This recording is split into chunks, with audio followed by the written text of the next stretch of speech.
All right, guys, welcome back to 40 Casuals MMA Betting Podcast. I'm your host, as always, Fabs. I'm here with Ed, and we're going to be breaking down UFC, what is it, Vegas 85 or 86? Blanchfield versus Fiorot. And yeah, we're going to start from the bottom of the card. So this is going off of Google, bottom of the card. Starting off with Angel Pacheco from Dana White's Contender Series alumni versus Kalen Longhorn, who we've already seen fight as well. So you can go ahead and break this one down, Ed, because I know you're excited to break these down, and I know you missed the fans since we skipped a week. Yes, sadly, we didn't get to break down the excellent card that was last week. Just know Peyton Talbot, thank you for that win. Fobs was rooting against you, but I know we could get it done. But yeah, starting off going ahead on this card, we got Angel Pacheco versus Colin Logron. And just looking over at this, Pacheco is 4-1 in his last 5 fights. He's making his UFC debut after a unanimous decision loss on the Contender Series. We don't often see much about people coming into the UFC after a loss. But looking over at him, he's mainly a busy striker. He looks like he's going to come forward with volume. Takedown defense is okay, and I don't really see him getting any takedown defense. And then we got Colin. He's 4-1 in his last 5 fights. He had that loss against Taylor Lapidus in his UFC debut. But looking at him, he's a striker. He throws with a lot of power, and he's going to stay busy. He's going to come forward. He has pretty good takedown defense. And the only thing I really don't like about him is he also leaves himself open to get hit. The way I see this fight playing out is I think Colin's going to come forward, try to shoot lots of takedowns, and avoid the volume of Pacheco. If he can really do that, I think he could probably get the decision win on this one.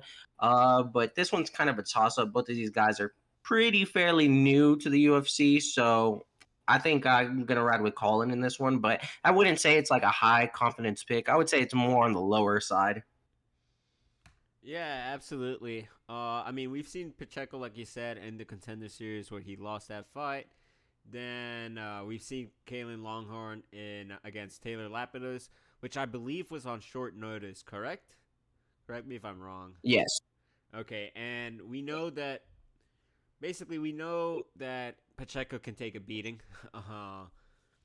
We see it in the Dana White Contender Series. Kalen Longhorn, we know he's more of a grappler or a wrestler, however you want to say. He's relentless with the takedowns. He tried to do it against Taylor Lapidus. Wasn't really successful, but again, also, I feel like the factor of him coming in on short notice definitely affected that because he was like two for 11 for his takedowns during that fight. And Taylor Lapidus historically has pretty good takedown defense, if I would say. This is kind of a toss-up matchup for me. I don't really have a strong take. If I were to take someone, though, it'd probably be just Kalen Longhorn, just because I just think he's gonna be relentless with the grappling. He's also faced the much better competition in terms of opponents. Whenever Angel Pacheco was 5-1, he faced someone that was 9-14. Like that's kind of ridiculous. And then when he was 4-1, he faced someone that was 9-13. While Kalen Longhorn has just been facing, once he became 4-0, he faced someone that was 5-0 when he was 5-0. He faced someone that was 10-3 when he was 6-0, and then he faced someone that was 9-0 when he was 7-0. Yes, that is Cage Warriors, so we have to take that with a grain of salt as well because Cage Warriors is not the best competition. But I just feel like he might be a little bit readier and a little bit. He's faced a little bit better competition than our friend Angel Pacheco, of course. But yeah, like I said, I would just be taking Kalen Longhorn. Am I looking to lay minus 400, looking to lay down the chalk on this one? Probably not, honestly, just because it's a fight. It can go either way. I could also see Angel Pacheco surviving the storm and, trying to basically outbox him in the feet. But I just think Kalen Longhorn is going to be a little bit more successful on the takedowns against Angel Pacheco. You got any more thoughts on this? Not really. The only thing I could really see playing in Colin's favor is the fact that he has fought in the UFC that one time. I mean, it was a loss and everything, but I think once you get that first fight out of the way, those nerves and kind of UFC debut jitters get out of the way. And I think he'd probably come better prepared for this one. And I would say, not as tough as his first opponent. So I would see him being more prepared and probably better to come out there in a second go around than he did in the first one. Yeah, I also think that having a full training camp is going to definitely benefit him. Now he knows what opponent he's facing. He's known ahead of time. And just in general, I think this is going to be a much better out for Kalen the second go around, like you said. So I agree with you. If you don't have any other thoughts, we can just go ahead and go towards the next fight. I'm ready for it. Awesome. We got Andre Petroski against Jacob Malkoun. I can go ahead and break this one down. I don't really like Andre Petroski. I've said it last time. I think I bet against him last time. Who did he face last time? No, excuse me, not against Michelle Michelle Pereira. Pereira. No, against GM3. I bet GM3 on against Andre Petroski. I'm pretty sure. You were there. We were discussing this. I'm not too sure. I don't remember, but I bet him last time or 2 fights ago against GM3 and he won. He didn't look that great. He looked like he was gassing out. He gasses out really badly.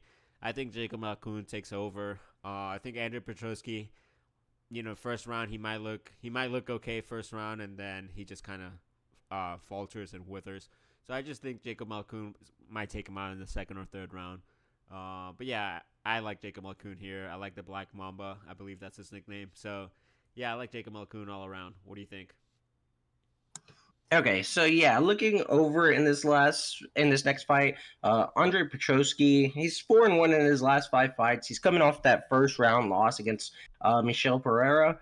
The thing I like about Petroski is he's going to come forward. We know he has great takedowns. His stand up isn't the best, but he does have power when he does throw. And when he uses that power, he uses it mainly just to set up his wrestling. And he also has some pretty solid BJJ. He's taking on Jacob Malkoun. He's 3-2 in his last 5 fights. He's coming off that DQ loss against that crybaby Cody Brundage, which I swear he just wanted out of that fight. That fraud. I can't wait for him to get his ass whooped next fight. But besides that point, Malkoun is also a good wrestler. He's kind of just like Petroski. He's going to come forward with power and look for takedowns. But whenever I was looking over at this fight, I think I'm going to side on Petroski on this one. As much as I kind of don't want to, I just think that the wrestling's probably going to be almost equal, and I just think Petroski has the more power in his hands. And the only thing that worries about me is, like you said, he doesn't have that good cardio, and if he gasses out, then we know that's going to be the end of him. And he didn't look the best in his last 2 fights, but I think he can turn it around and do good in this one. So I'm just gonna go with Petroski for this one. Yeah, that's fair. I do think, like I said, I do think Andrew Petroski is very live to win on the first round.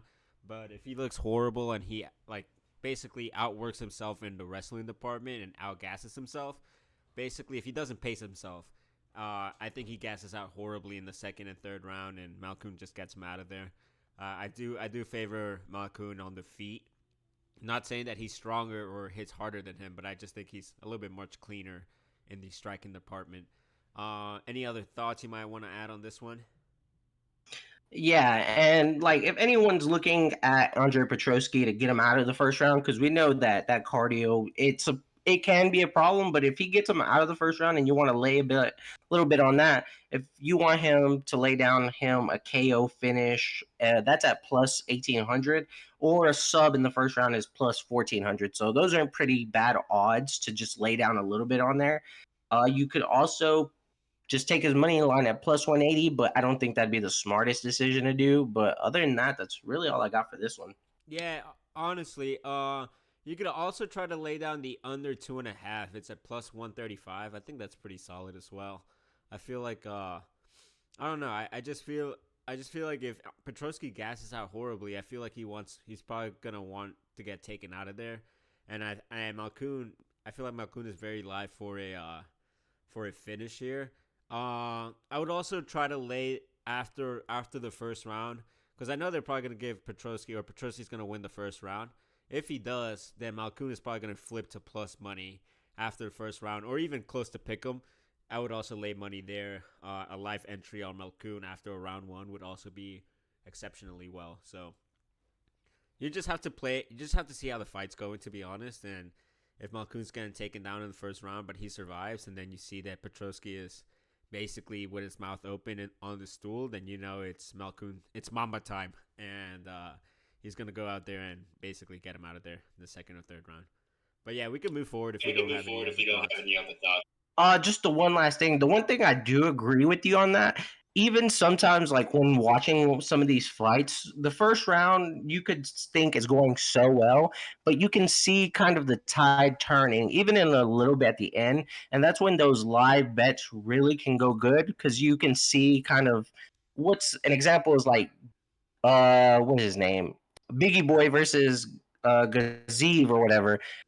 We saw him kind of slowing down, and in that situation, I was like, okay, time to live bet Biggie Boy, and then he ended up winning, and we got some good plus money on that. So if you see in this fight Petroski looking good in that first round, but kind of starting to looking like he might slow down, then I would agree with you. Setting up Jacob Malkoun on a live bet, especially if he's at plus money, would be very smart. Absolutely. We can move forward to the women's flyweight. We got Victoria Dudakova against Melissa Gatto. Go ahead and break this one down for us, Ed. I swear you're sexist when it comes to women, but besides that, I was like you said, we got Victoria Dudakova versus Melissa Gatto. Dudakova 5-0 in her last 5 fights. She's been 2-0 since making it to the UFC. Her last win was that unanimous decision win against Jin Fry. It didn't look all that great, but I know after the fight she was talking about having, I guess, like staph infection down there, which is very disgusting. But other than that, she's moving up in a weight class. She was originally at 115 and now is moving to 125. She's very exciting. She's going to move forward. She's going to throw lots of strikes. She has clean, powerful kind of strikes, and also pretty good, decent BJJ. And Gatto, she's 3-2 in her last 5 fights. She's currently on a 2-fight losing streak. I think her last fight was that split decision loss to Ariana Lipsky, if I'm correct. Melissa's big and strong in this weight class. She's also a good grappler off her back. A good grappler. She has good BJJ off her back. And the thing about her is her striking is pretty technical and solid, but I think her main weapon is her grappling. And looking over at this fight, I think Dudakova is going to be a good one for a pick. She has the good striking and takedown defense. The only thing that I would worry about is if Melissa can get her down, because I feel like Dudakova would struggle, but she does because she doesn't really have the best BJJ off her back. So I think the only thing would be the size difference is something that could play a factor. But I'm gonna ride with Dudakova on this one. I probably won't even touch this one just because women's MMA is kind of difficult to bet on. And I think me and you both agree we don't have the best records when it comes to laying down any chalk on them. Yeah, I'll agree with that. It's women's MMA is just. I'm just gonna say it's women's MMA. To be honest, it's so hard to tell. So many things, many different things happen, and it can go. You might think it might go one way, and then all of a sudden it goes completely different. So I don't know. That's just how I feel with that, and yeah, I'm probably not gonna touch this one either. I like what you said. I like Victoria Dudakova. I like that she has such crisp, what's it called? Stand up, of course, on the feet. Yes, I do favor Melissa Gatto on the grappling exchanges on the wrestling. She also Melissa Gatto does have the 2-inch reach advantage on her, but I have to go with you as well. I like Victoria Dudakova. Am I gonna bet her?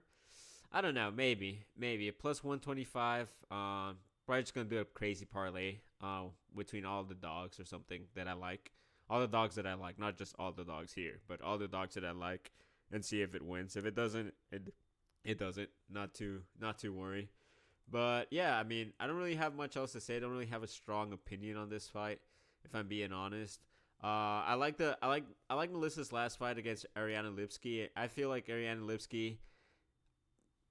See, I don't know how to judge that fight because the Ariana Lipsky that showed up last time is a completely different fighter than the Ariana Lipsky, from probably like 1 or 2 fights ago. But after the JJ Aldrich, I feel like actually I will take that back. After the JJ Aldrich fight or after the Priscilla Cachoeira loss for Ariane Lipski, she started to turn it around. She looked really good in the Casey O'Neill fight. It looks like she basically found herself a great training camp, but I don't know if she changed training camp or not. Do you know? I'm honestly not sure about that one. I think she did. I think that's what people were mentioning. But anywho, like I think she's doing well, and but to go to a split decision against Melissa Gatto again, like I said, she both of them look great. But yeah, I still like Victoria Dudikova though for some reason. I don't know why. It's a pretty good dog at plus 125, like you were talking about. It's just that if you're going to throw that in any kind of parlay, that's probably going to be the one piece that's going to really make you sweat for your money on that night. Yeah, and to go back to the Ariana Lipski and Melissa Gatto fight, like it was so close. I think the only thing that differentiated Ariana Lipski and Melissa Gatto was the one takedown that Lipski had. Other than that, like I think the striking numbers were pretty close. Significant strikes were pretty close. No one got knocked down, and no one attempted a submission. It was more, and Melissa Gatto was 0 for 7 against Ariana Lipski. So I mean, if she was 0 7 against Ariana Lipski, we hope that Dudikova's takedown defense holds up, and that's what basically you're betting. You're betting either that Dudikova's takedown defense holds up and she can just keep it on the feet so she can piece up Melissa Gatto, or you're betting that Melissa Gatto can get a takedown on her and show her levels. And if she gets the takedown, then she's gonna be basically wondering: is a strike gonna come? Is a takedown gonna come? Is a knee gonna come? And then she's gonna keep doubting herself, and the strike is not gonna look as clean as if she were to prevent the takedowns. That's Victoria Dudikova talking, of course. But yeah, we can move on if you like. I don't really have any more opinions on this. No, we can move forward. Awesome. I think we have a rematch in the making on this next fight. We have Ibo Aslan against the Pleasure Man, Anton Turkash. You can go ahead and break this one down. I know you're a big fan of the Pleasure Man.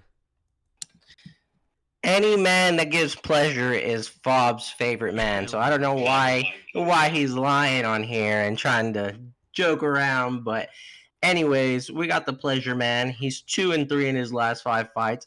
He's currently 0-3 since making it to the UFC. And like you said, this is a rematch from 2020. It's been quite a while.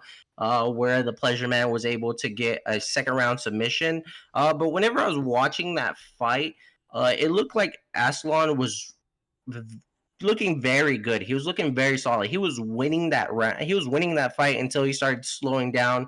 And then when he started to slow down, that's when the Pleasure Man was able to snatch up a choke and get him out of there. But looking at him, he's a fun fighter. He's very athletic. He's going to mix it up on his feet. He's going to come forward and he throw all different types of strikes and sometimes even mix in the wrestling. And looking over since coming to the UFC, it shows 0-3, but that's not really all the story of it. He's faced some actual competition. We all know when you make it to the big leagues, it's not going to be easy. I mean, he fought Jahilton Almeida, which is crazy. Uh, Victor Petrino, and his last fight was against Tyson Pedro. And all those guys aren't any pushovers or anything like that. So I just had to get that out of the way. But Aslan, he's currently on a 4-fight win streak. His only loss in his career was that loss against the Pleasure Man. And he's also a striker. He has heavy hands. He can knock people out. He sometimes can get the takedowns if he needs to, but the only question is his cardio seems like it is a problem. Whenever looking over at this fight, since that fight, Aslan, I think he's 4-0, but he hasn't fought the high level competition that I think Anton has faced. But he's done what he's supposed to. You're supposed to get those lower tier guys out of there and get the win. I feel like Aslan could win this one, just because I feel like Anton's chin is kind of sus, just because he's been put out. But I struggled on this one. I didn't even know who I was gonna pick. I was like, so I think I'm just gonna go with the Pleasure Man, just because he's faced a tougher competition. if Aslan has the cardio under control, I feel like he could probably win this fight. But I'm just gonna put my cards on the Pleasure Man getting this done again. Yeah, absolutely. I think you nailed it on the head. Just like I watched that last fight, I think Ibo Aslan's biggest weakness is his cardio. I mean, if you see all his other fights, all of them, like four of them before he lost to the Pleasure Man, ended in round one. We only have one fight that made it all the way to round three against a Robert Valentin. Let's see how bad this guy is. 10-3. He's not that bad actually, but again, yeah, I got surprised on that. He's not that bad, but yeah, against Robert Valentin, who went to the third round. I haven't watched that fight honestly because it might tell me a little bit more of what we got going on. I just think that, like you said, I think that the Pleasure Man has faced a better opposition. I mean, he won a decision against Victor Petrino, which I mean, I think that's a merit in itself, which means he can you basically take a punch. Yeah, and the numbers. I mean, he got 5 takedowns in that fight. Numbers were in total strikes were actually numbers were pretty much kind of even, honestly. It's just that Victor Petrino had him in a submission attempt, I believe. Other than that, I mean, I think this is how the fight's gonna go. I think the last Ottoman, Ibo Aslan, is gonna push the pace on the first round, try to get him out of there. The Pleasure Man, with all his powers and glory, is gonna sustain the damage, and then he's gonna take the last Ottoman all the way down to round two, round three, and basically submit him or submit him again and drown him in deep and put him into deeper waters. That's what I think. I think the Pleasure Man gets it done once again, and finally a break for the Pleasure Man for him to win one fight because Jesus, they're trying to get my boy killed, honestly, for having that ridiculous nickname. But yeah, what do you think? You got any other comments or feedback to add on this? Yeah, so looking over at this one, like we were talking about, hold on, I had it pulled up. If or I might have been tripping. I was trying to find the odds on the Pleasure Man round two or round three because I feel like that's probably where he's gonna have the success and where he could finish the fight. Let's see. Okay, right here. If you think he could him out of there in round two by a KO, TKO, or anything like that, round two or three, round two is plus 1400, round three is plus 2500. And if you think he could sub him again in the second round, plus 900. And if you want to throw a sub in the third round, plus 1800. So you could sprinkle a couple of bucks on some of those odds and maybe win big. I mean, he did it the first time. We've seen Ibo Aslan hasn't gone into deep waters in most of his fights. Most of his fights are just getting him out of there in the first round. And if he can survive, if Anton could survive that first round and slow him down in this fight, I think getting finished in the second or third round would be a good possibility. And I would say that'd be a smart little play for anyone out there. Yeah, absolutely. Even if you want to do Anton inside the distance, maybe parlay with something else, it's at plus 180. I think that's a good price as well. Or even if you just want to lay it down by itself, plus 180, not a bad look. Just because maybe he surprises him with a surprise guillotine. He pulls a guillotine and chokes him out in the first round. So you don't want to miss out on that. So inside the distance covers all your three bases. Now, if it does go to decision, then you're screwed. But I don't think it'll go into decision, honestly. Let's see. Give me 1 second. Trying to look at the round props. Pull Uh, guillotine quote to live by Destin Poirier. yeah. Let's see. Under 2.5 is minus 350. Over 1.5 is plus 120. So, that's kind of hard to to bet this one, honestly. I mean, you can parlay this under 2.5 with the other 2.5 for the what other fight was that I told you? Oh, the Malkoun Petrosky fight. You can maybe parlay both of those, and that'll give you a little bit more juice. But yeah, I mean that's how I would play this one. I would either go or even get a live entry on what's his face on the Pleasure Man. To be honest, like if you see that after round one, Aslan is just breathing heavy, has his mouth open, then and Anthony almost died in round one, then you're gonna get him for like plus 300, plus 400. But yeah, I think there's a big grappling edge, and I think Anson has it, and Ibo does it. So I think if he can take him down, I think he submits him again. Honestly, Agreed. we can go ahead and move forward if you'd like. Yeah, I'm down to go to the next one. Awesome. All right. Let's see. We got Dennis Basukian, I think, right? I think it's Bazookin or Bazooka. against Bazooka with Connor a J. against Connor Matthews. A fight that I'm really not. I don't have a strong opinion on this one either. Go ahead. I think this is the one I was really struggling with looking into it. Probably because every time I vetted or picked Dennis Bazookian, this man has shit the bed. So I'll let you take the lead on this one Oh, before I go on my rant. before you go on your rant, give me 1 second. Trying to pull up topology. Where are you, Dennis Basukian? What happened to you? Already got it pulled up. Not that. I didn't. I never got that one pulled up. Sean Woodson. All right, guys. We have Dennis Basukian against Connor Matthews. Not a really strong take. We know who both of these people are. Like you said, Dennis shits the bed every time you're trying to bet him. I think this matchup favors Dennis Basukian because I feel like he struggles with people, basically better strikers than him. I mean, the last two losses were against Sean Woodson, who predominantly is a striker, and then Jamal Emmers, who is also fighting in this card, who's also a very lengthy and a striker again. So I think, dude, this fight is so hard. Connor Matthews against, let's see, Connor Matthews meets someone said no. Dennis Basukian. Yeah, honestly, I think I'm just gonna go with Dennis Basukian on this one. I know he's gonna make me lose money again. I don't have really a strong opinion. He is at minus 125. I think if he can stuff the takedowns from Connor Matthews, I think he should be fine. If he can keep it on the feet, I feel like he can knock him out as well. But not really a strong, confident take. Now, on the other hand, if Connor Matthews can get the takedowns, then I feel like he puts him away and submits him. So it's something that we have to see how maybe this is a live entry bet for me, honestly.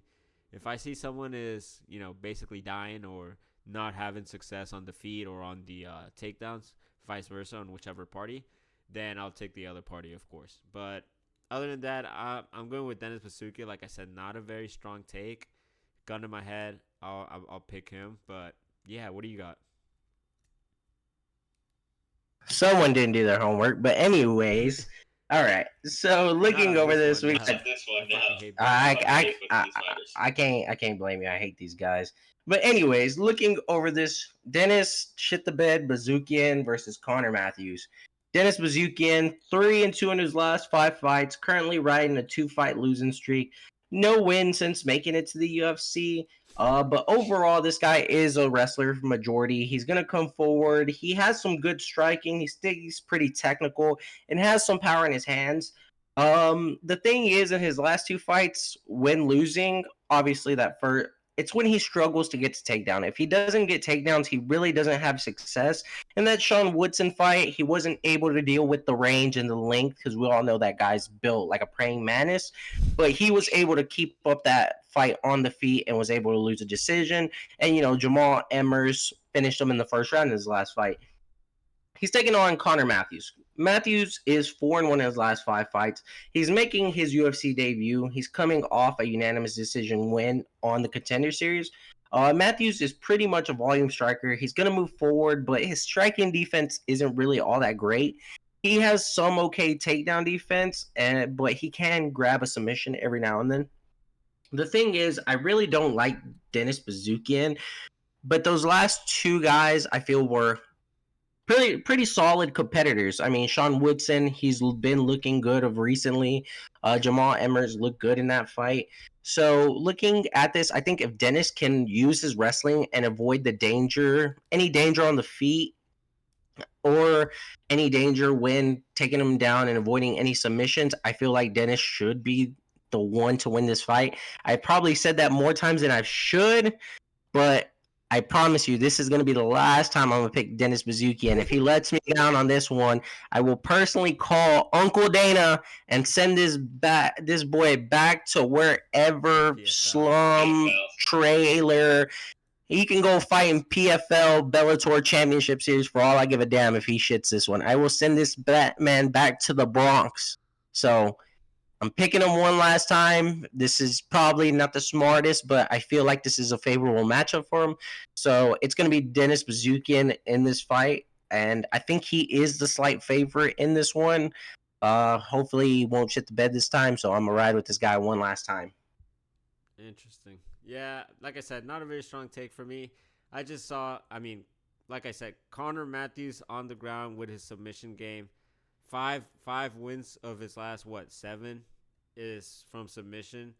I just feel like he's a little bit more dangerous on the ground than Dennis. So I know it's you said opposite of me, which I understand because you did your homework and I did it. But I don't know. I favor Connor on the ground more.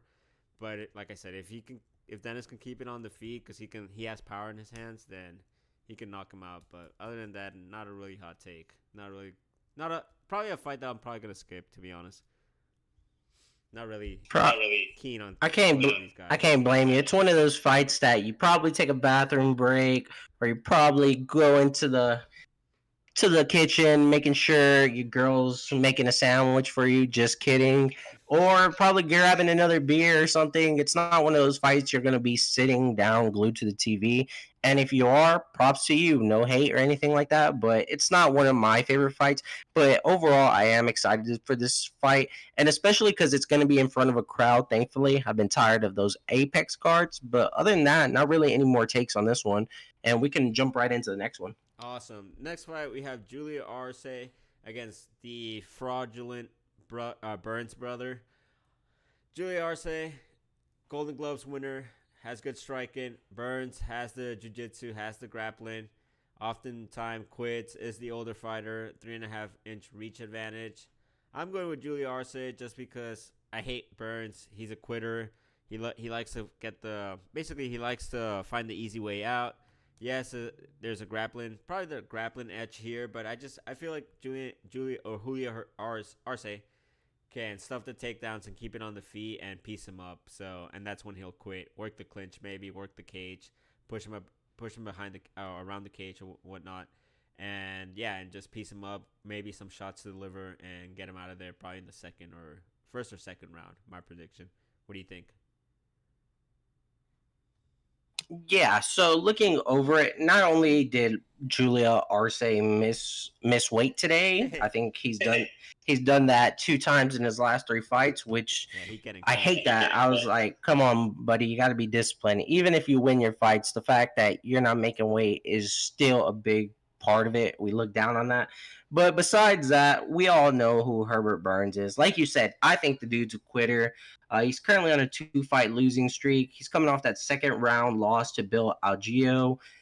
Burns is very skilled when it comes to the grappling on the ground. His striking is all right. I mean, he knocked out Nate the Train with a knee, but Burns isn't his brother. He's not Gilbert. He will be the type to quit in a fight. When it gets tough, he will look for the easy way out. And looking over at Julio Arce, he's coming on. I think both of these guys are coming off a year layoff, if I'm being honest. I think he's a good striker. I think he's better than Burns. I think he has good volume with power. He has good striking defense and moves pretty well. And I think he's going to, if he's losing, he will use in wrestling too. But I don't think he'll have a problem on the feet. And he also has good takedown defense. As long as he can play this fight smart and, just avoid any submissions that come his way, I think he should be the overall easier pick in this fight, just because I really don't like Burns. Like you said, he's a quitter. He's not his brother. That when he was carried out by Gilbert, it was pretty embarrassing. But looking at a minus 400 in Julio Arce is not really something I would like to play or put in anything because I really don't care for those big favorites like that. It's not really worth it, but if someone out there thinks it is, then all props to you. But I think this one's pretty straightforward. I think RC takes this one. Yeah, absolutely. Like I said, Also, another fight that I'm not really too keen on and don't really have a strong take. But yeah, I mean, we can move on if you'd like, but or we can And still. I know you're ready for this one. Your girl Verna. You mean my girl Lupita? Nah, that's your baby girl Verna. Get Let's out of break it here. down, buddy. Get out of here. All right, so next fight we got Ed's favorite girl Verna Jandarova against my girl Lupita Godinez. Uh, we both know who these both of these fighters are. Verna, I judge her or I rate her as being good all around, in my opinion. Lupi Godinez, I believe she's good. She's a very good wrestler. Sometimes she doesn't show it because she's in love with her striking for some reason. I think this is gonna be a I think this is gonna be a banger of a fight, to be honest. One that I'm looking forward to. And in that regard, I think I like Lupita Godinez in this fight just because I think she's the much more physical athlete when it comes to the grappling and wrestling department. I know Verna can hold herself or basically hold on to that level, but I just feel like it's gonna be more and more wrestling from Lupita, and she's gonna basically wear out Verna Jandarova. I don't think she gets the finish on this one. I think it's going to be more of a decision. And I think it might be a really good fight where Lupita actually edges out a very, like a split decision. What do you think? Yeah, so like you were basically going off of, I really think this is a good fight. I'm actually excited for this woman's MMA fight. Like you Shocking. said, Shocking. Verna, I mean, come on, buddy. I was like, my girl Loopy's out there. I gotta be supporting. And your girlfriend Verna's fighting, so I know you're excited for this one. That's why I'm kind of shocked you didn't pick her. But I understand you can't let your relationship with her if cloud you your judgment on out there, fighting. if you pick But anyway, Verna, shut it, bum. This is my mic time. if you pick Verna, Anyways, I shut it, bum. I This is my actually time. this is a good dog to pick. Hey, you sound like Colby Covington right now. Sit down.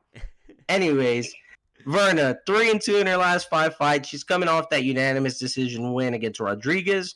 Verna, I think her game plan is pretty simple. I think she's going to come forward, throw a little bit of shots, take anything that comes at her, and just look to take her opponent to the ground and wear them out.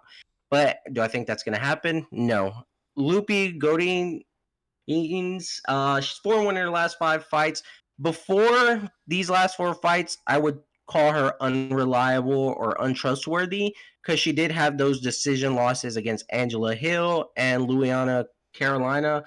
But I think since switching her camps and going to train with Alexa Grosso and that whole entire team, I think she's become better. I think she's become more aggressive. She doesn't rely all on her wrestling, which sometimes when she needs to, she kind of lets that striking cloud her judgment. But she looks very much better. I think she's going to come forward. She has good, clean striking. She'll use in her wrestling when she needs to. I think Loopy's going to win this fight. I think she has a better striking and the coaching staff around her. But I think Verna is a dog and it just depends on how Loopy's takedown defense is. And I think she is game for this. I think Loopy's going to win this fight. But like you said, this one probably goes to the judges' scorecard on this one. I don't see anyone getting each other out of here. And if you want to go, what's the odds for the fight goes the distance? Minus 260. Not too bad. You could parlay that in something, but I think Loopy is going to win this fight. I think it's going to be a good fight. I'm actually excited for this fight. And this one should be high level women's MMA. Yeah, absolutely. I think it should be like you said. It should be a good fight, and if it's like I said, like on piece of paper, like they're very much evenly matched up. I think taking a shot at either Verna by split decision or Lupita by split decision, plus 900 on the Verna side, plus 400 on Lupita's side. So I think that's a very good bet to put some money on there as well. If you think it's gonna win by split decision, of course. But if you don't have anything else to say, we can move forward to. I know you like this next fighter, Nate the Train. Man, why you got to put my business out there? But yeah, we can go on to this next fight. Next fight, we got Nate the Train Landwehr against Jamal Emmers. Go ahead and break this one down since you're a fanatic. Fanatic, but I'll let you go. Bruh, what? Okay. Nate the Train, we both know who both of these fighters are. I feel like Nate can take a beating. Jamal has the tools to be pretty good, but sometimes just I don't know. I don't think he has the fight IQ as well that is needed to to basically not prolong his career, but to take it to the next level. I like Jamal's striking. Nate the Train has I feel like he has some orthodox striking in my opinion, and which not many people have like basically kind of trying to figure out. He has the gas tank to go. What was the fight that I liked? Oh, the David Onama fight. That fight was crazy. That was a banger. That fight was crazy. It felt like both of them were getting knocked out and then coming back up. So, and I feel like that took a lot out of Nate too. But other than that, I mean, you know, he submitted Austin Lingo. He won a decision against Dan Ige, which was crazy as well, because Dan Ige hits like a motherfucker. And now he's fighting Jamal Emmers. Jamal Emmers, on the other hand, knocked out Dennis Basukia. Got beat by Jack Jenkins in a fight where he was only 1-6 for his takedowns, and then won against Hussein Ashikoff, I believe. But yeah, I honestly like Jamal Emmers. Honestly, in this fight, I just think he's a much better athlete. Both of these fighters are around the same age, so I don't really take that into accountability. I think Jamal Emmers, he also has the 2-inch reach advantage. I think he's going to show him levels, and I think he's just much better athlete than Nate the Train. What do you think? All right, so I was Nate the Train at the damn press conference. All right, so I'm ready for this fight. I'm very excited. I think Nate the Train is an exciting fighter. He's 3-2 in his last 5 fights. He was on a 3-fight winning streak until he lost that unanimous decision against Dan Ige. But Dan Ige, we all know he's a high level fighter. I was like, he's very good, so I can understand why Nate the Train lost that fight. But Nate the Train, he's going to apply constant pressure. He's going to keep throwing and keep coming forward. And he has good power and good skills overall. And he's going to shoot takedowns nonstop. I think he's a very fun fighter to watch. And there's been times where people thought Nate the Train was going to lose and shown up and beat plenty of people that he was supposed to lose to. But like you said, he is taking Jamal Emmers on. He's 3-2 in his last 5 fights. He beat that bum Dennis Bazookian. Emmers is a good striking, also has good wrestler. That's what his background was originally, was wrestling. So that's not going to be a problem. But the only problem with him is his takedowns. Getting those aren't the best, but he has very good takedown defense. I feel like Nate the Train's going to put a lot of pressure on him, try to get it to the ground or try to stay in his face. But honestly, as much as I like Nate the Train, I don't think that's probably what's going to happen. I think Jamal Emmers has a good enough wrestling to avoid and continuously stuff those takedowns. And I think he probably is the better striker and could possibly win a decision on this fight. But regardless, win, lose, or draw, Nate the Train is an exciting fighter, and I'm ready to watch this fight. But for pick wise, I'm definitely gonna say Jamal Emmers wins this fight. But if Nate the Train wins, I'll definitely be hollering his name. Yeah, absolutely. I don't really have much else to put or add on to that. I think you broke it down perfectly. If you want to move on, we can. But if you have something else to say, go ahead and say it. I'm good on that one. I was like, "You good? You sound tired." No, yeah, I'm fine. I'm perfectly fine. Moving forward, we have Chidi. I don't even know how to say his last name, to be honest. Njuwani, Is that what it is? Njukwani or something like that. Nchukwani. Njuwani. Yeah, Yeah. Nchukwani against Reese McKee. We both know that both of these fighters. Chidi's gonna have the 2-inch reach advantage. He's much older fighter. Reese McKee is 28. Chidi is 35. Reese McKee has. I feel like Reese McKee has the cardio to basically outlast Chidi Nyakawe. And also, I think this is Chidi going down from middleweight to welterweight, correct? I think so. Okay. How is that gonna affect Chidi's cardio? Probably not good. He's a little bit chinny, in my opinion. Chidi is. I like Reese McKee in this fight. In this one, I know that's a very not hot take. I think he did great against Angelusa. I think he won the third round. could possibly have given him the second round as well. He was out cardioing him. Angelusa looked like he was about to have a heart attack. Only problem about Reese McKee is he's a little bit chinny as well, and chinny does hit hard. So yeah, that's my only problem. But I think like if he's safe to take on Angelusa's like punches, I feel like he should be safe to take Chitty's punches as well. But I mean, again, Chitty was a middleweight and now he's a welterweight. I'm just betting on his cardio being horrific at welterweight, just because he has to cut down more body weight. I believe he missed middleweight a couple of times as well, but I'm not too certain on that fact. What do you think?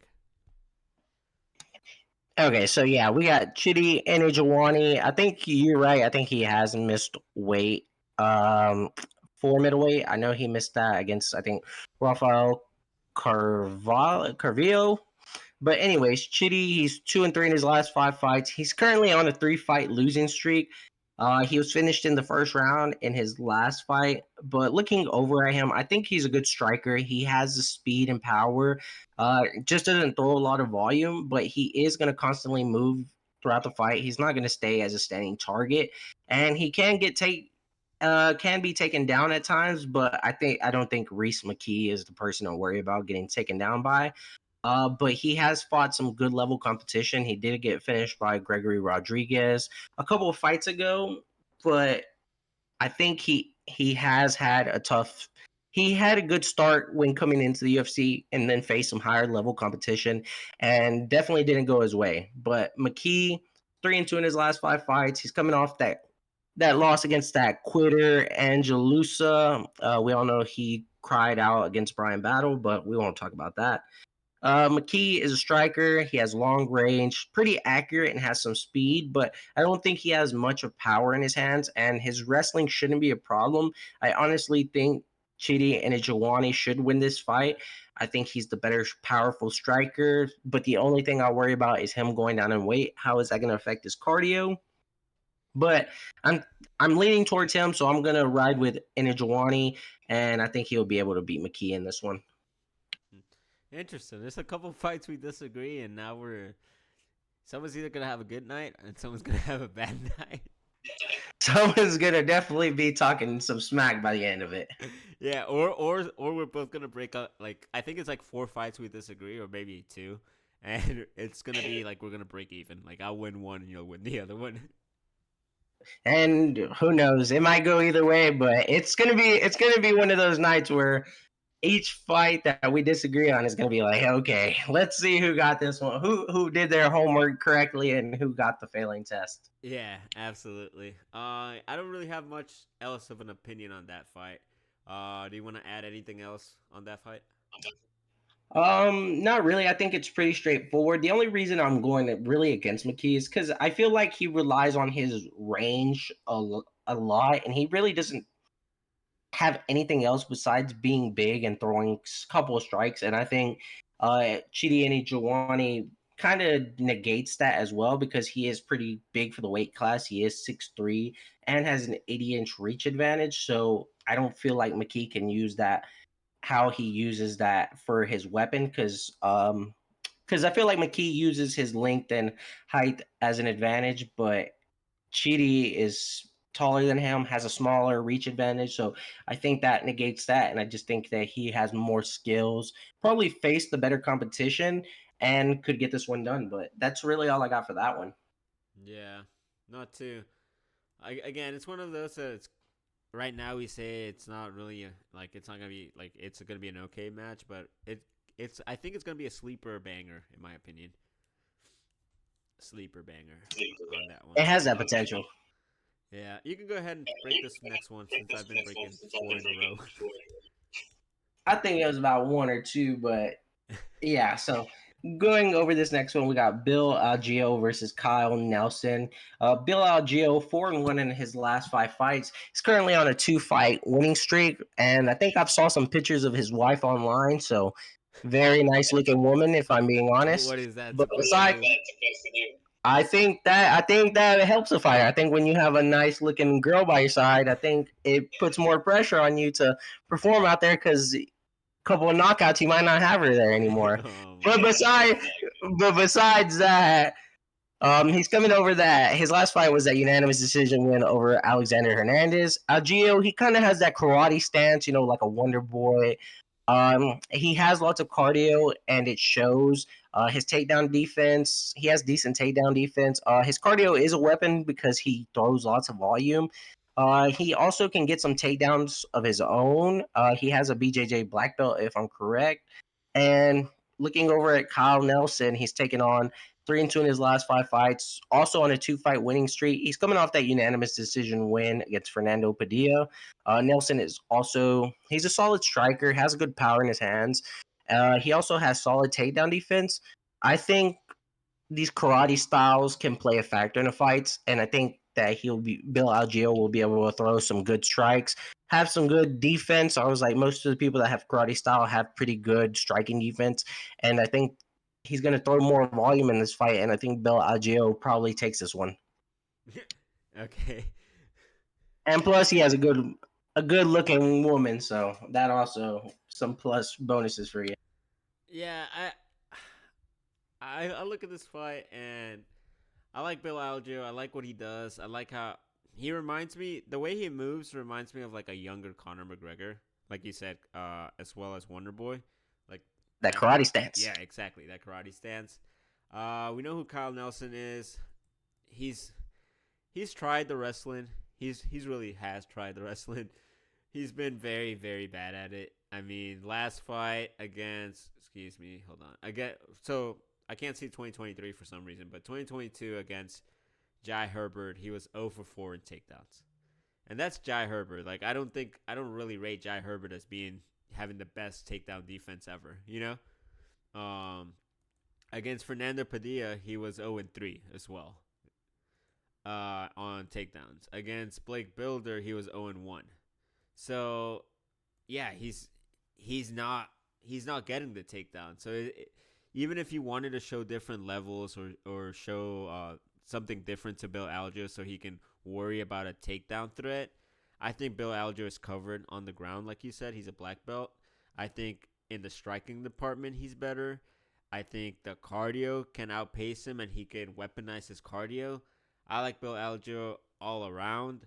Maybe he can submit him. Maybe a Bill Algeo by submission is plus 400. A Bill Algeo by KO is plus 450. Bill Algeo money line is at minus 250. Yeah, I mean, I don't know what else to say. I think Bill Algeo has him covered. Excuse me, I think he can win the minutes. I think he can win the rounds. I think he can submit him. I think he can knock him out. Maybe a round 2, round 3 as well. I like Bill Algeo here. I think like I said, he's covered at all his bases, and I don't really see a victory path for Kyle Nelson. And yeah, that's it. That's all I have for this. What do you think? Yeah, I agree. I think that's basically how this fight plays out, but I know you're ready for the next one. Oh, Jesus. Yeah, next one we have Nursultan Rosiboev. I think that's how you say his name, against Cedric Dumas. I think Rosiboev is a fraud, in my opinion, to be honest. Not saying that Cedric Dumas is any better, but I like Cedric Dumas here. I don't like Rosibov. Give me 1 second, pulling up his topology. I like Rosibov. He hasn't fought in a year. No, he's fought last 6 months. He's coming from Contender, correct? Or What'd you say? was he just the Contender series or just a random? I think he did come from the contender series. No, he never fought in the contender He's series. just a random. Yeah. Okay. I think the Bruno Ferreira fight was kind of weird.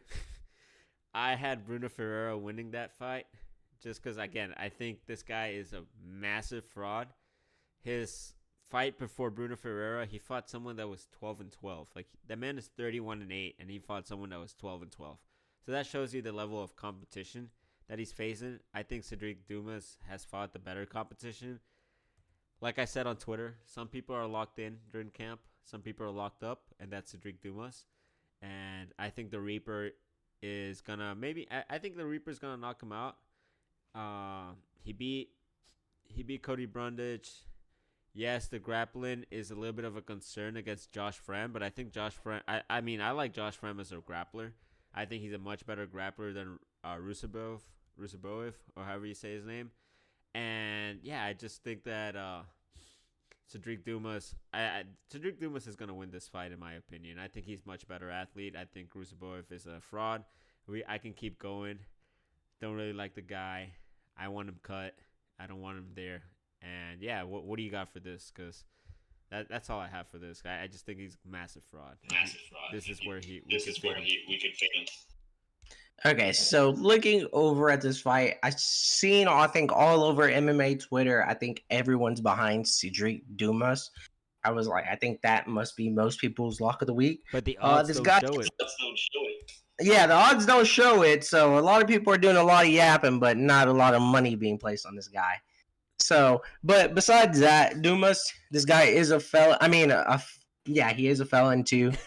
He's 4-1 in his last 5 fights. Come on, buddy, look at this guy. You can't tell me this guy doesn't have a couple felonies on his record. This guy's a felon. He's a felon and a fighter. Yeah, a felony fighter. I mean, this guy was a street fighter originally, and I think that shows because he is a felon. But besides that, he's 4-1 in his last 5 fights. He's coming off that unanimous decision win against Abu Azatar. Yeah. In that fight, he looked pretty good in that first round. He was able to take down Azatar and hold him for the majority of that first round. But looking over at Dumas, he is a striker. He has made improvements. As a guy that used to be a street fighter, he looks very technical when he's throwing his strikes. And the only thing I really don't like about him is his grappling is kind of a concern. His coaches are constantly yelling out instructions towards him when he is fighting, but he looks like he listens and tries to go through the motions whenever he's doing that. He looked good in his last last fight, but I think Zaitar, isn't he like 40 years old or 38 or something like that? So he is an older fighter, but still an impressive win. Rusaboev, he's currently on a 9-fight winning streak. His last fight, he got that first round finish of Bruno Ferreira. He's mainly a grappler. He's looking to get you down on the ground. He's aggressive when looking for a finish when he gets his opponent on the ground and has pretty solid BJJ. On the feet, I don't think his striking's really that good or anything. He doesn't seem like he has really any power in his hands like that. On this fight, I was very kind of 50-50. I think if Rusaboev is able to get the takedowns, I feel like he could get it done, but I feel like he's really just a first round kind of guy. Like if he doesn't get it in the first round, I feel like he would be a very good fighter to fade because majority of his fights don't go that long. I mean, he has had some fights that have gone, I think a couple of them in the third round. This guy has fought almost 40 times. But I think Dumas is a good dog here. I think this guy can pull off the victory. I think I'm going to ride with Dumas on this one. I feel like he could get it done because, like you said, this guy does seem like a fraud. But it could be either he's a fraud or we look like idiots for making this pick. But I'll never back off a dude that has a felony. So, Dumas, get your criminal ass in there and whoop him. Yeah, I mean, his last fight that went basically over 2 rounds, or over a round, was in 2019. December 2022, he lost the decision against an 18-11 guy, and he was 24-7 during the time. And then the fight before that, it went to round 3 against a 26-24 guy in 2019 as well. And the fight before that, it was round 1 against an 0-1 guy, and he was 22-7. Like, what are you doing? You're 22-7. Why are you fighting someone that's making their debut or making their second match? You know. Other than that, the fight before that, he had a no contest against a guy that was their second fight. So, the level of quality of competition that he's facing is extremely, extremely bad. He did face a 6-0 fighter before all those fights that I said, and he lost. He lost bad. He lost by decision, and that guy now is an 11-0 fighter, and I think the guy Murad Ramazanov, and he fights in PFL. So, or he used to fight in one, and now I think they picked him up, and now he fights in PFL. He had a great fight against Soldic or Soldich, however you say his name, and one of those Russian fighters as well. And that I think is going to be a top prospect. And PFL got a good one in there. But moving back to this fight, like I said, I don't like Rusevoyev. I think he's a fraud, and I feel like he's one of those fighters that say they're like he could say he's 30, but in reality he's kind of like 34. You know, because the keeping records are not that great over there in wherever he's from Uzbekistan. So I don't know. I my fraud alert goes off a lot when I see this guy, and I think this guy is a fraud. Maybe Dumas is not the person to take him out. Maybe we have to wait one more time to fade this guy. But I believe in my boy Dumas. I think the felonies got him right, and he's feeling right. Jail time got him right, and I think he's locked in during camp. So I think we're gonna go with Dumas on this one. Those prison workouts really hit different. Those inmates probably hit different too. But not only that, this guy has had, I think, what is it? He's had like 43 fights in his career at only 30 years old. He might not actually be 30, but if he is, he's probably like 45 to 50 in MMA fighting years. But hopefully, Dumas can not make us look like an idiot on this pick. If he gets it done, that's our boy. If not, we're gonna send him back to the pen. So it's just see how this one plays out. Yeah, absolutely. Moving forward, we have. I don't like this fight either. We have Bruno Silva against Chris Weidman. Chris Weidman, a legend in the game. We know who he is. We know him by his leg injury as well. Bruno Silva, we know who he is as well. Kickboxer. Striking is great. Pretty straightforward, guys. Bruno Silva takes this one. Chris Weidman did not look good against, I believe, Brad Tavares was his last fight. Tavares was picking his leg apart. It was kicking his leg. It kind of, every time he kicked his leg and he would have to, basically, Chris's leg was so beat up that he switched stance. And every time Tavares was going to kick the other leg, the one that he got surgery on, it kind of irked me. And I didn't want to see him there. He couldn't walk after that fight. He said, even Dana wanted him to retire, but I guess he's, one more. I never thought Chris Weidman was. He came into an era when he was champion, where it was pre-USADA, correct? Correct. They were juicing. Yeah, they were juicing, we don't know. I don't know if he might have been as great as he was whenever he was juicing, because right after he stopped juicing, when USADA came, he didn't look that great anymore. His physicality was gone. His chin is probably really bad now. Bruno Silva's gonna pick apart those legs. He has power on the hands. I just feel like Bruno Silva covers him. There's probably gonna be a speed factor in this as well. Silva, the much younger fighter, the reach is on Chris Weidman. Do I think he can be able to take him down? Probably not. I think at this point Chris is gonna be way too washed to even make it competitive. And yeah, I like Bruno Silva. He probably takes him out. I'm hoping Bruno Silva takes him out in round 2 or round 3, hopefully. That way I can cash in a bigger check. But yeah, I think Bruno Silva should get this one down pretty easily. Bruno Silva inside the distance, if you guys want to bet that, minus 150. Bruno Silva as a parlay piece, money line is pretty good too, minus 250. I'm not touching Chris Weidman with a 10-foot pole. I think he needs to retire and get out of the UFC and go live his life. What do you think? Yeah, so like you said, Chris Weidman, he is a legend of the game. At one point, people were looking at this guy as looking as probably a top 5 middleweight in the history, but the times have changed. That's no longer the case. He is a legend, though. We do got to give him that credit. But he's 1-4 in his last 5 fights. Like you said, he's coming off that unanimous decision loss against Brad Tavares, where I think you, me, and every single person that watched that fight probably gritted their teeth every time Tavares landed a leg kick, and Weidman, would start reacting and reacting even harder through each one. And like you said, I think, like you said, he even said he probably wasn't as comfortable after getting kicked. Like, you can have all the confidence in the world but that break was career ending, career altering, and it seemed like as soon as he got kicked, he looked like he was a fish out of water from that moment. He's also 39 years old, has had tons of miles in this game. He's getting older, and he looked really bad in that last fight. But we know before he broke his leg, he had good wrestling, had good technical striking, but it's just kind of up to see what kind of fighter he is after breaking that leg. Maybe the last fight could have been an anomaly. Maybe it was the first fight coming back jitters, but I honestly don't think that's the case.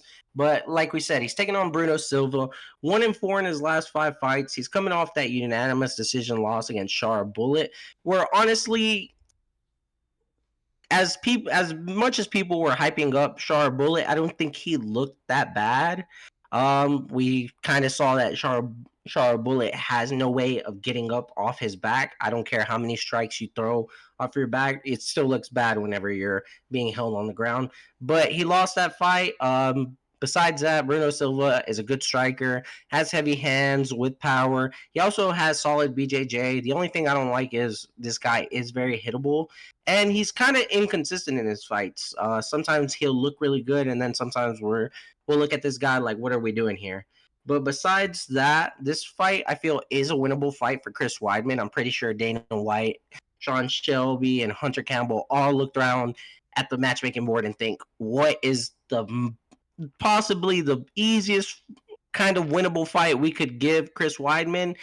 And I think it's this one, but I still don't think that's enough. I think he loses this one. I think he's 39, the leg break, and just 1 foot in and 1 foot out of the game. I mean, he has a good job with the crew, with the UFC. I'm pretty sure they're taking care of him in that analyst role. The weigh-in show is one of my favorite shows to watch. And I just think it's time for him to hang up the gloves. I would hope he puts on a good performance in this fight. And then after that, just lay him down and just peacefully, gracefully leave the sport and just take it on as an analyst, the weigh-in show, and just kind of let the game go past you. But I think Bruno Silva takes this fight, and I think this probably isn't going to be the best performance from Weidman. Yeah, absolutely. I think I want to see a Rusaboev against Chris Weidman. I just want to see something.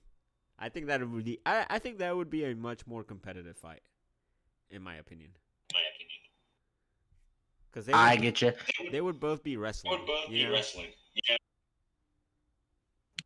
Yeah, I could definitely see that, but And I then think Go I'm ahead. excited to see this fight. I think this could be a good fight, but it also could be one of those fights where we all just feel sad inside watching an I think older it's guy gonna be get his one of those butt whooped. fights where we feel sad, and But I think they should do a little Hamza and Nate Diaz switcheroo.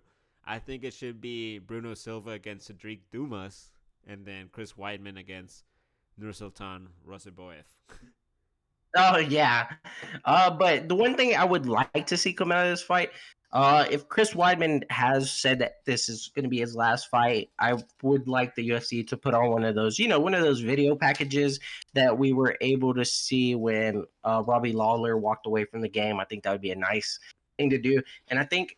If Chris Weidman is going to do it, why not do it on a main card? I mean, if he keeps losing fights, as good as he was in the past, I don't think there's a spot for him on the main card on a lot of places.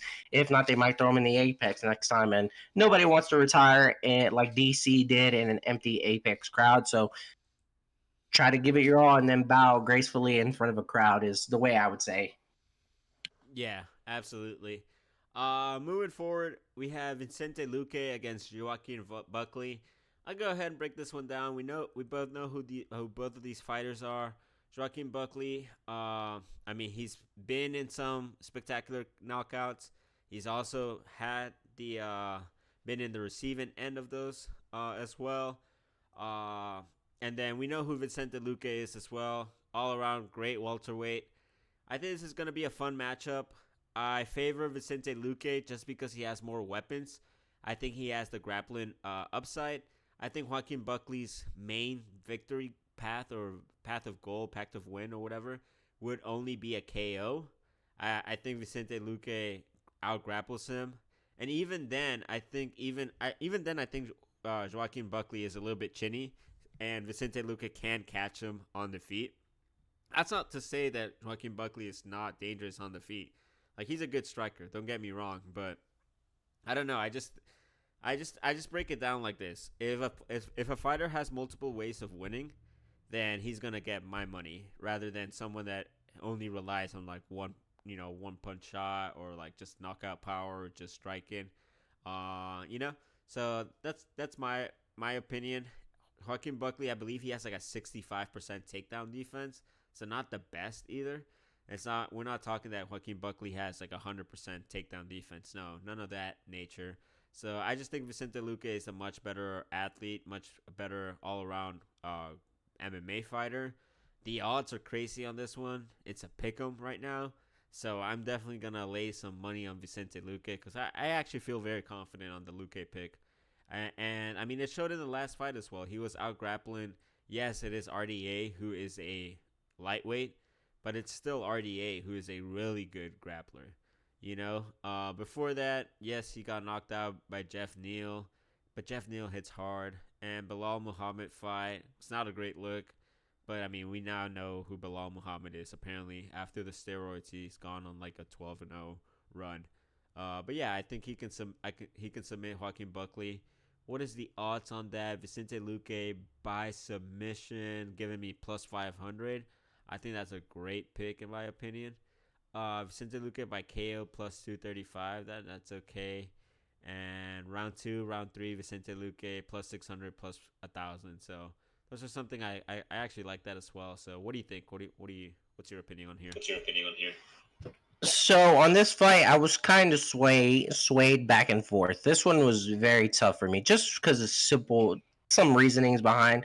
I'll go over those, but looking over it, like you said, we have Vicente Luque. One of his greatest accomplishments was putting to sleep Bilal Muhammad. I think we all love that and all love watching that over again. And Joaquin Buckley has probably one of the greatest KOs in UFC history, where he had that crazy like spinning back kick to Empa, who would go on to win $1 million. So I don't think that's too bad. I mean, having your face on the internet getting KO'd forever and winning $1 million, not a bad way to go out.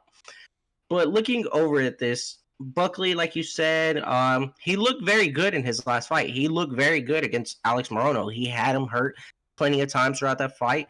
And since coming to this new weight class, he's looked very great. I think welterweight is a good weight class for Joaquin Buckley. He has a ton of power. He comes forward, but he's also looked very controlled in his last 2 fights. He doesn't look as reckless. And I think he also has some decent takedown defense. I think this one could be very competitive, but I'm gonna lean on the Luque side, and the only reason I'm gonna do that is because Vicente Luque, he may be getting older, but I think he is, like you said, when a guy has more ways to win than one, he's pretty much going to always be the side. And not only that, Luque has many different ways to win, but he also has faced high level competition throughout the majority of his UFC career. He's a vet in the game. He's very accomplished. He's has very good grappling. His wrestling looked great in the last fight. He took RDA 8 times. And like you said, yeah, he is a lightweight, but RDA is no slouch when it comes to the grappling. I think Luque has good striking, accuracy, and some power in his hand. And like you said, Buckley can be chinny. He was knocked out pretty bad by Chris, the Action Man, Curtis. I was swayed back and forth between this fight, but I think it's going to be Luque. I think Luque is going to take this fight, and I think this could also be an exciting fight. I'm looking very forward to it, but Luque is going to be the pick on this one. Yeah, definitely one of the like a people's main event is what I'm getting on this one, the Vicente Luque. Well, honestly, also the Ruziboyev against Dumas is people's main event as well. So I guess that's the streets main event is the Dumas fight, or the prison's main event. The hood. Yeah, the hood's main event. Oh yeah, from what I'm getting news that it's gonna be televised again along all prisons, the Dumas fight. So that's breaking news here that we're breaking down, and for the casuals, all prisons will have the Dumas fight live, and then they're gonna shut off the TV. But other than that, I think, like you said, Vicente Luque has him covered all around. Don't really have much else to add. I think I broke this one down as well, but I'll go ahead and break the next one whenever you're ready, or unless you want to add something else. Like you said, this one will probably be airing in all the prisons. I guess when Dana White and all them want to tap into a new market, they go all in, and I think having Dumas will probably lead to the first ever prison MMA promotion in the future. Hell yeah, I like that. I'll put my money on that. But yeah, we can go ahead. Erin Blanchfield, main event. Erin Blanchfield against MANon Fiorot. I can go ahead and break this one down. We both know who these fighters are. Erin Blanchfield with the takedowns, mostly a grappler in my opinion. MANon Fiorot, mostly a striker. MANon Fiorot is going to be 10 years older. Erin Blanchfield is only 24. I think this fight, I like MANon Fiorot in this fight. I know people are going to give me shit because she looked like shit basically during the main event. Or during the weigh-ins, excuse me. I just think, yeah, during the weigh-ins. But I just think she's the much, much bigger athlete or fighter. Woman in this case. She also has like a 91% takedown defense. Erin Blanchfield in her last fight against Talia Santos, I believe she went, like 0-11 in that fight or something like that? 0-14 in takedowns. On the feet, MANon Fiorot clears her. I think she's got the much better striking than Blanchfield. I'm willing to take a shot on MANon Fiorot on this fight. Because, I mean, I also saw the last Rose Namajunas fight, and on the feet, that was also kind of nasty by MANon. But I like MANon Fiorot on this fight. I think she's a much better striker. I think she can keep Erin Blanchfield. She can keep that dwarf at bay, and she won't be able to get some takedowns. I mean, she can't take down Talia Santos, who I'm not saying Talia Santos is bad or trash or any of that nature, but I just think that MANon Fiorot is much bigger than Talia Santos, in my opinion, or maybe even the same height, but I mean not the same height. I mean like the same body composure. I just think that MANon Fiorot is just much bigger and muscle wise. Takedown defense is better and is a much better striker than Talia Santos, and that's why I favor MANon Fiorot in this fight. What do you think?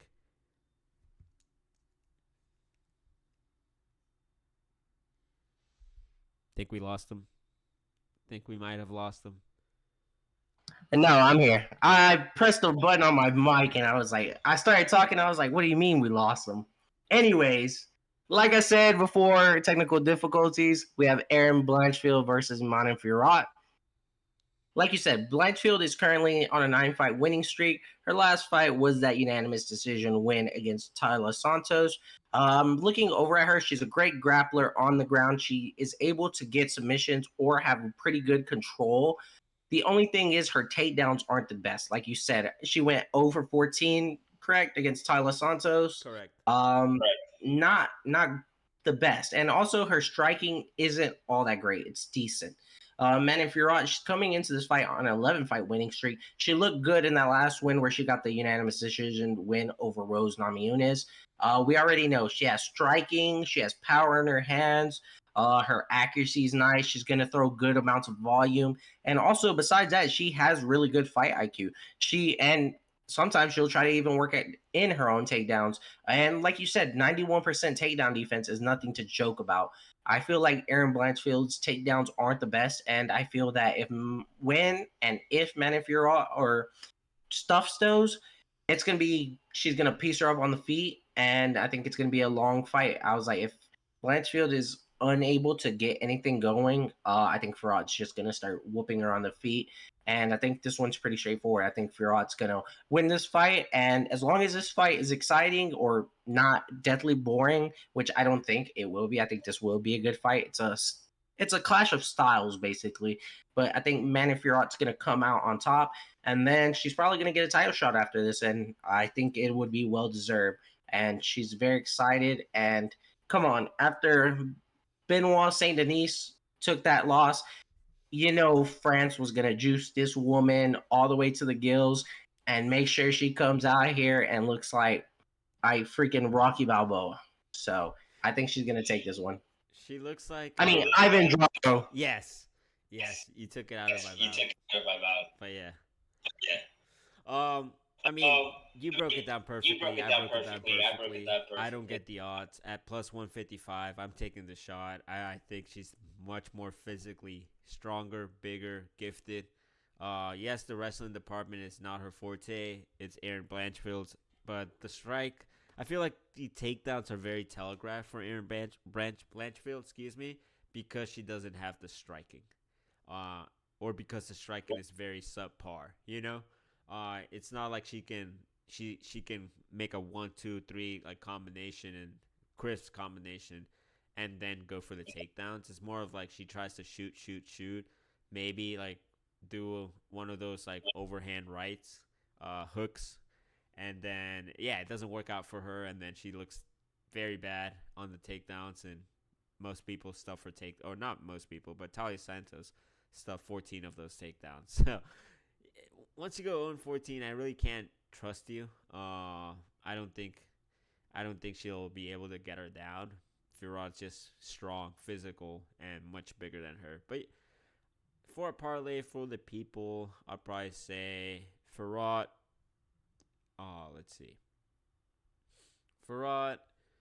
Who else? Who am I? Fiorot, Bill Algeo, and Jacob Malkoon. Plus 419. All money lines. Plus 419. I think this is a parlay that hits. Put $40. Put $40, you win 167. So you put 4 units, you basically win 16 units. And your initial 4. What do you think? What do you got for the people? Okay, so I'm not going to play it safe on this parlay. This one is going to be a risky parlay. This one's going to probably be what we call a Hail Mary, but if it hits, we're going to the moon, guys. So the way I'm looking at it, you got to put the felony in there. You got to do it. You got to put Cedric Dumas at plus 180 and throw in MANon Fiorot. Come on, I think that's probably going to be the best leg right there at plus 155. And I think Lupita Godinez wins that fight. And we will get you at a plus 931 for a 3-leg all money lines parlay. Say you put down 6 units, you will win. Math is hard. Yeah, for real. Like 5 units plus your initial one. So this, I think, is going to be a winner. I think we're going to the moon on this one. And I'm excited. I think that would be a parlay that could possibly hit. If not, it's probably going to be Dumas that doesn't go. But I think the other two, if anything, you could probably take Dumas out of that one. And you could still be left with a plus 268, which still is pretty good for just a 2-leg parlay. And I think Godinez, Lupi is a good fighter. I think she takes that one. And I don't know. I think MANon Fiorot just has all the skills and capability of winning this fight. I think it will be competitive. But I think she's able to avoid those takedowns and keep it on the feet and just light her up throughout this 5 rounds. Just kind of curious to see how the cardio looks throughout 5 rounds, but I think she has that one. Yeah, absolutely. Just to recap the card, first fight of the night, we both had Kaylin Longhorn. Second fight, I had Jacob the Black Mamba Malkoon, while Ed had Petrosky. Third fight, we both had Dudakoba. We got a lot of dogs on this fight. It's kind of scary. Fourth fight, we both have the Pleasure Man to give some pleasure. The fifth fight, we both have Dennis Basukian, even though I didn't really feel that confident in that fight. Fifth fight, Julio Arce against the fake Burnt brothers. Sixth fight, Lupita Godinez. Then we have both Jamal Emers, correct? Yes. I had Reese McKee. My friend had Chidi and Yakongne, or however you say his name. And it's Jawani. Yeah.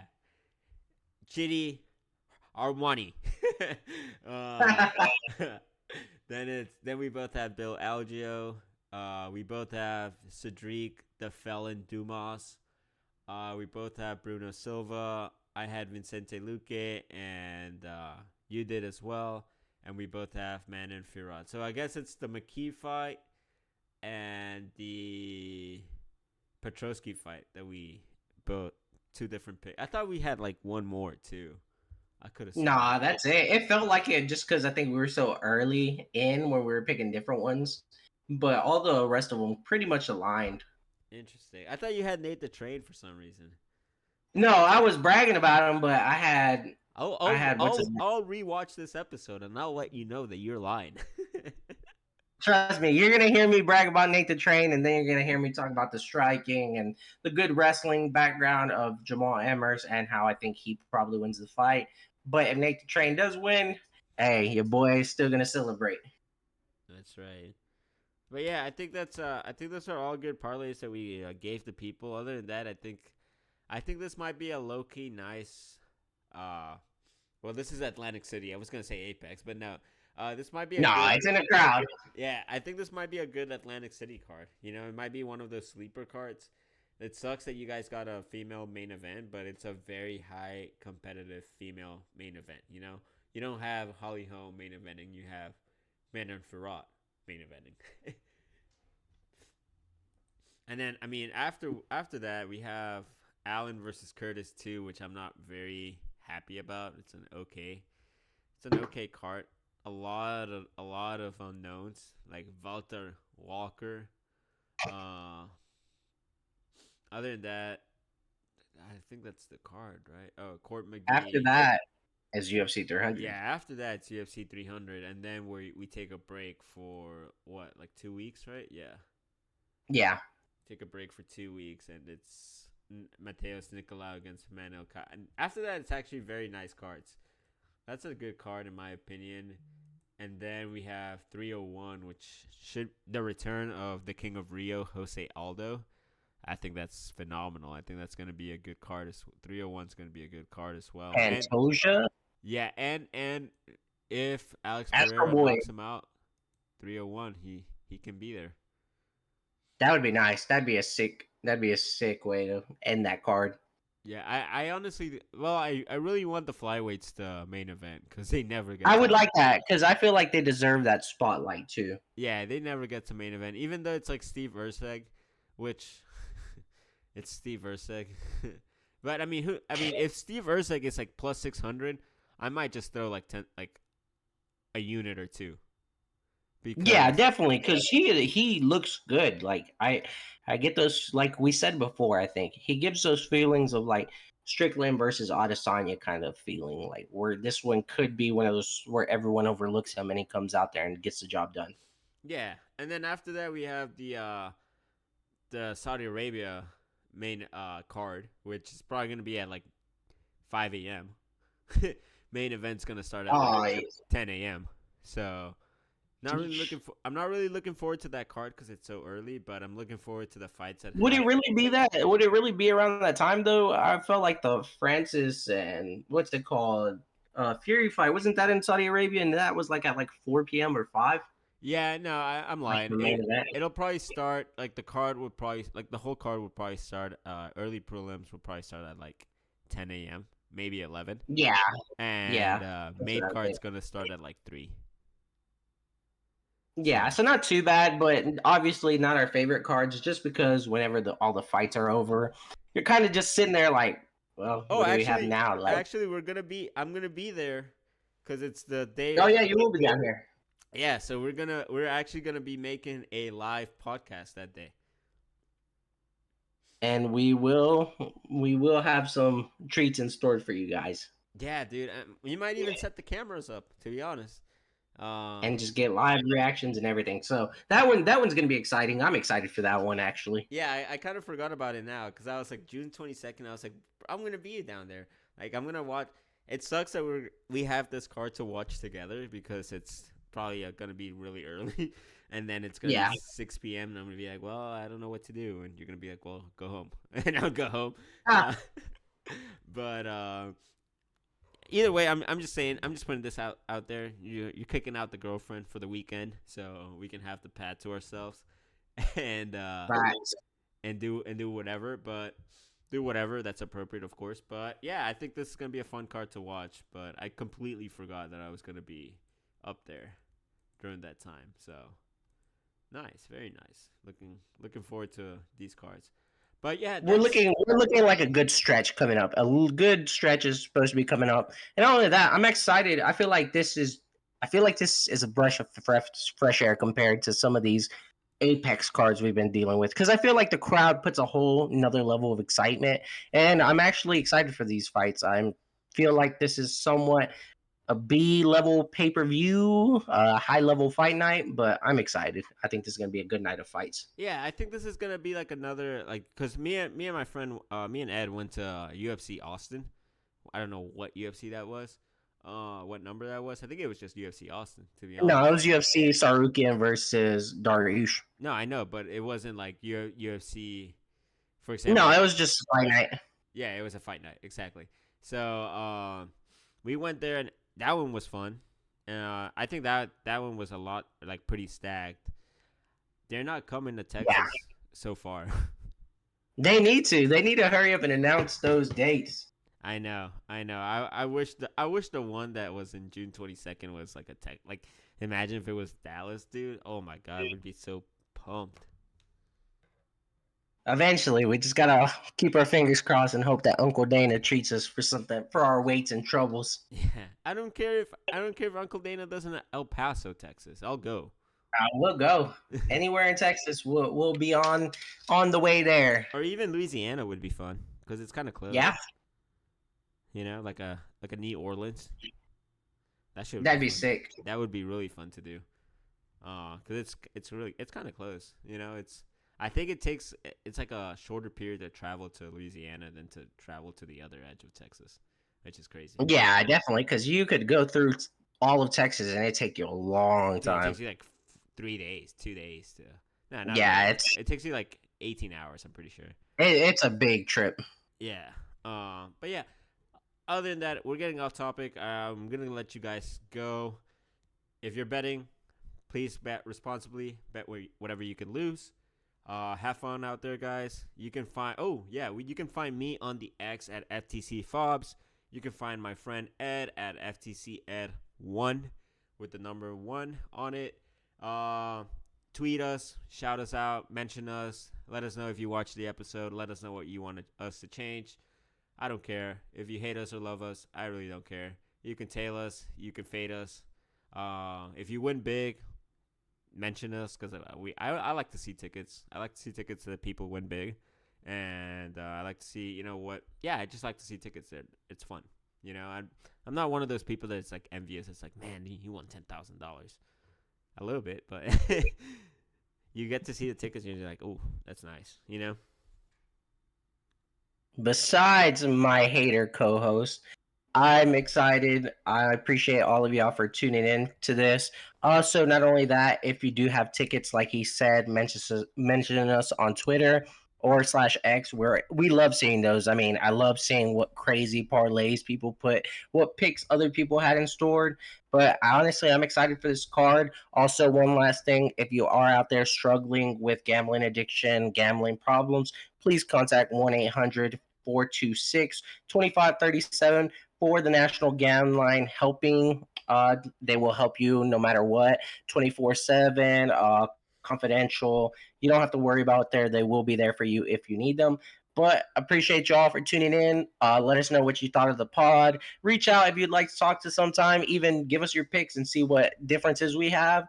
But like he said, if you love us, I appreciate y'all. He might not care, but I care for all y'all people. If you hate us, that's cool too.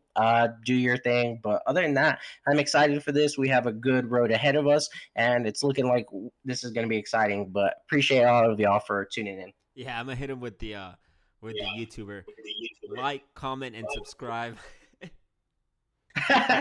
Please hit that button, hit that follow button, hit that subscribe, and we will see you on the next episode. Peace.